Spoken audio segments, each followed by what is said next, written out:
Grecia Quirós supuestamente pagó con dinero del municipio de Uruapan a los abogados que defienden a los presuntos asesinos de su propio marido.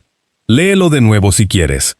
Según fuentes cercanas al caso, el dinero público de los uruapenses estaría financiando la defensa legal de quienes, según la familia de Carlos Manso, le quitaron la vida.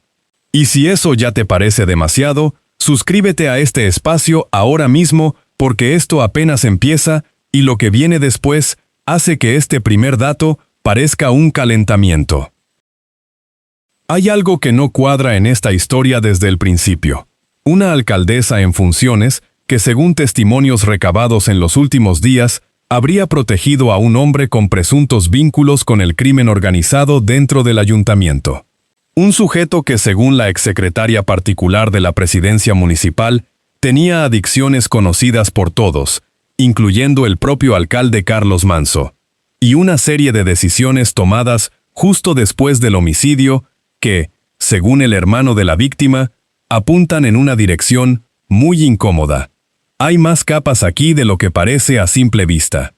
Y antes de que llegues a la parte que lo cambia todo, necesitas entender cómo se armó este rompecabezas pieza por pieza.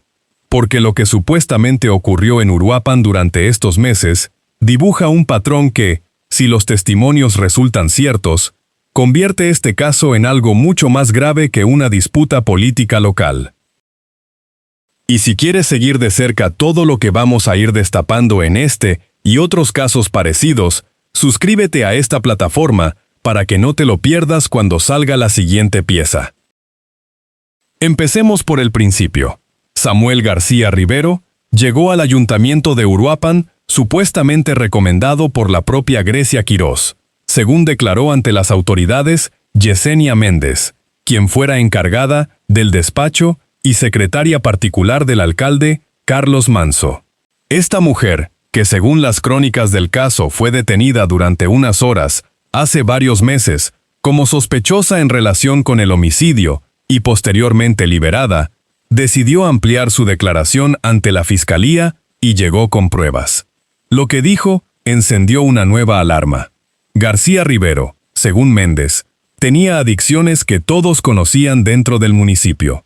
Todos. El personal, los directores, los secretarios y el propio Carlos Manso.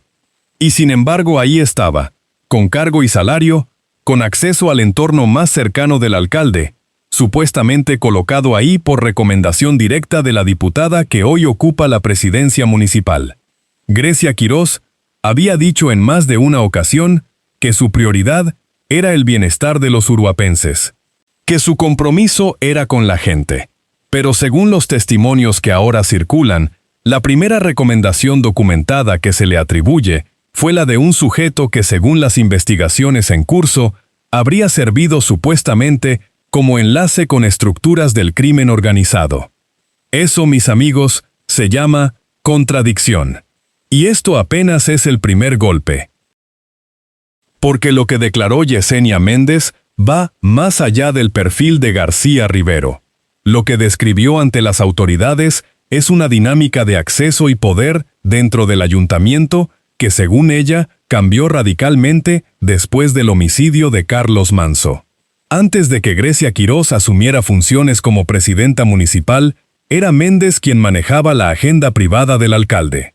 Ella la controlaba, la repartía solo a personas autorizadas, entre ellas a la propia Grecia Quirós.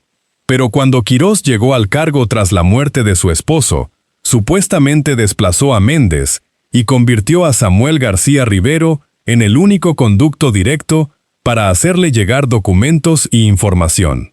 Un hombre con presuntos vínculos con el crimen organizado y con adicciones conocidas dentro del mismo edificio, se convirtió, según este testimonio, en el único que entraba y salía libremente de la casa de la nueva presidenta municipal.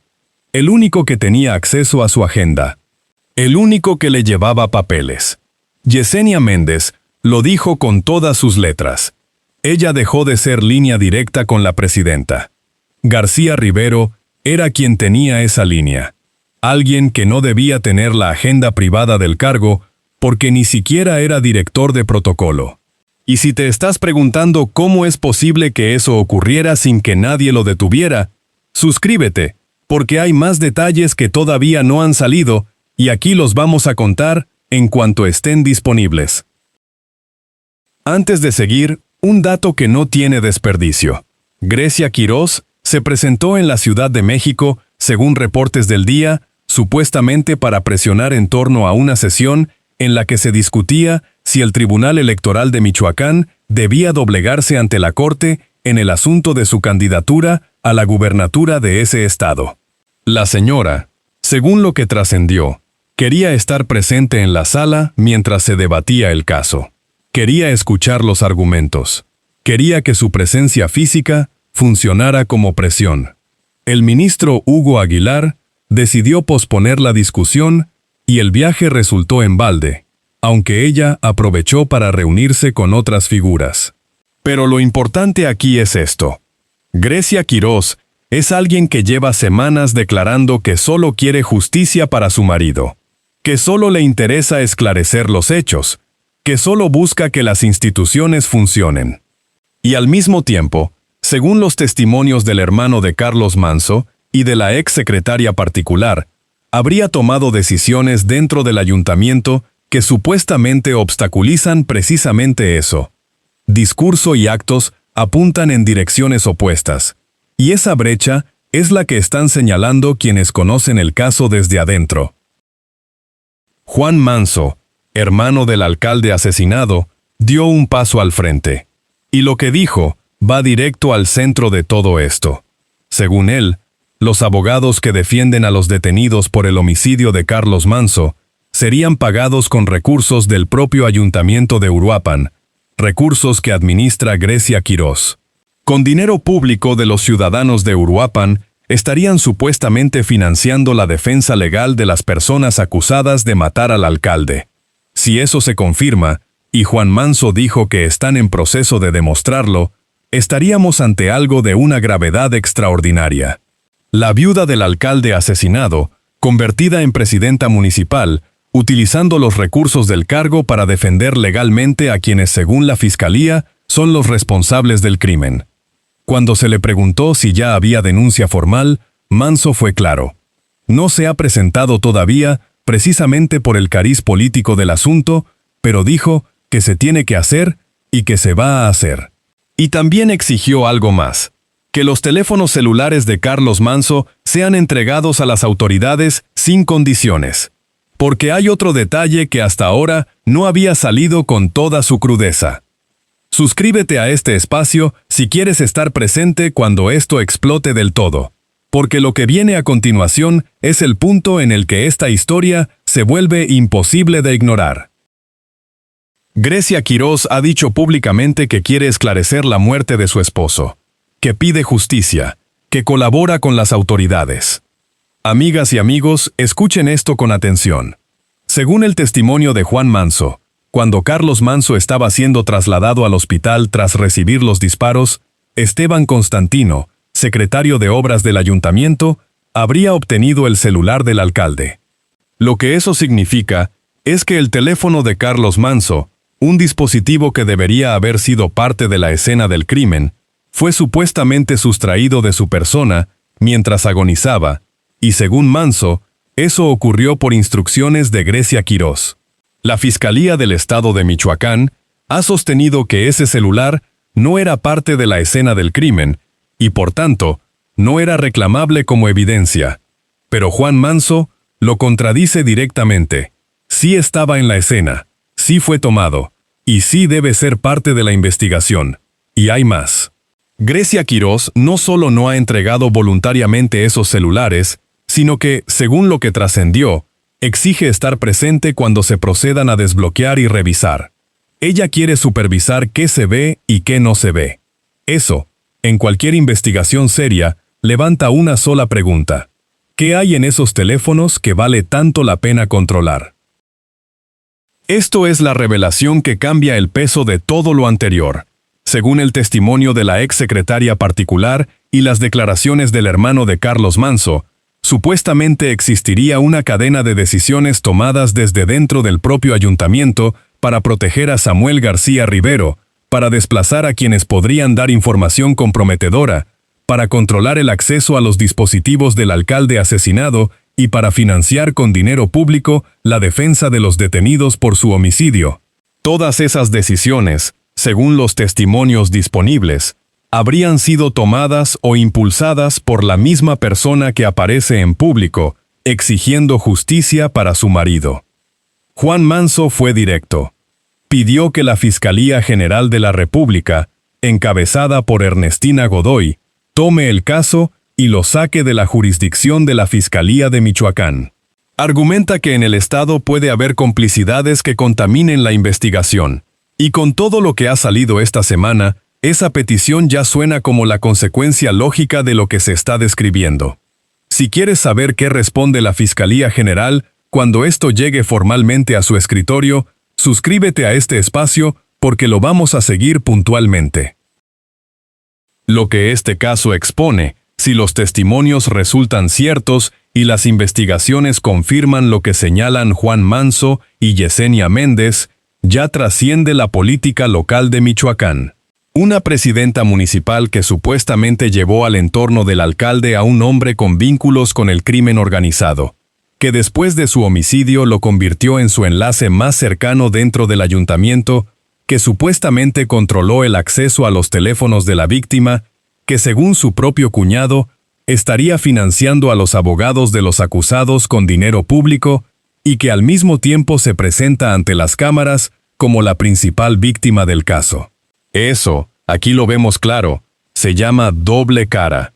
Y la familia de Carlos Manso ya lo está documentando, ya lo están llevando ante las autoridades, ya están pidiendo que la investigación escale al nivel federal, precisamente porque sienten que a nivel estatal hay demasiadas manos interesadas en que no llegue al fondo.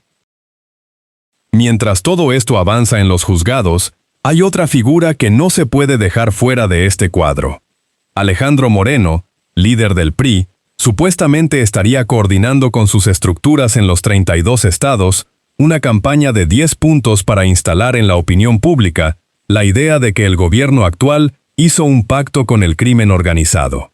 Uno de esos puntos, según lo que trascendió, propone impulsar una reconstrucción del sistema de salud, porque, en sus propias palabras supuestamente, Morena dejó al pueblo sin medicinas ni atención médica.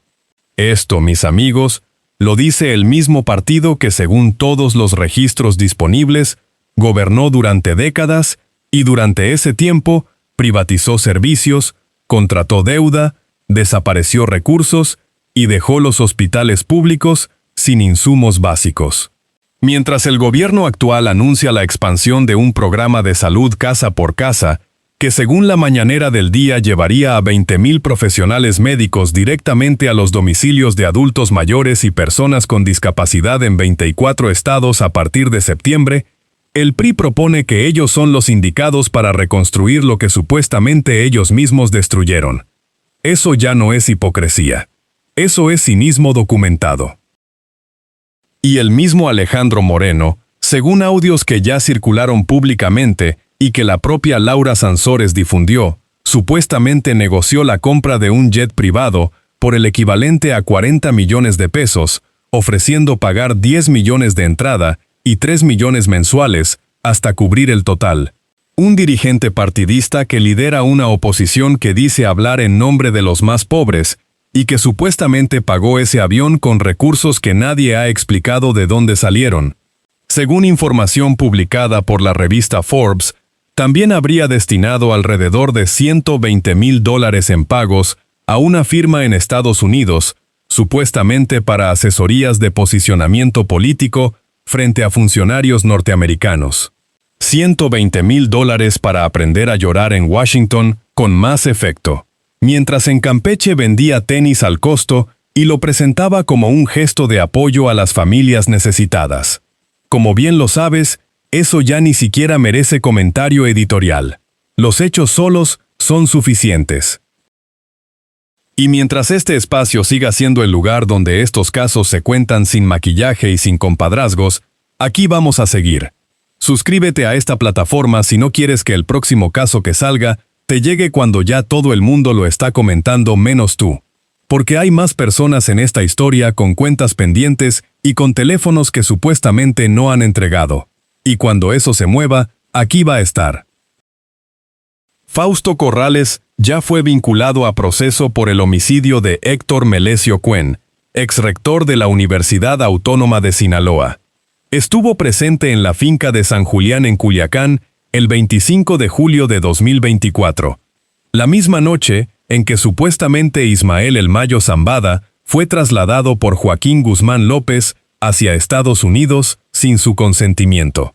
Corrales cambió su versión ante las autoridades, pero la Fiscalía consideró que hay elementos suficientes para procesarlo. Ahora está en el altiplano. Y esto no es un dato menor, porque Corrales era considerado testigo clave de lo que ocurrió esa noche, y la forma en que su versión cambió durante las investigaciones indica que hay partes de esa historia que todavía no se conocen públicamente. Lo que queda de pie después de todo esto es una pregunta que nadie en los círculos políticos de Michoacán ha querido responder con claridad. Si los teléfonos de Carlos Manzo contienen información que no perjudica a nadie, ¿por qué hay tanto interés en controlar quién los abre y cuándo? Esa pregunta sola vale más que todas las declaraciones públicas que se han dado en este caso.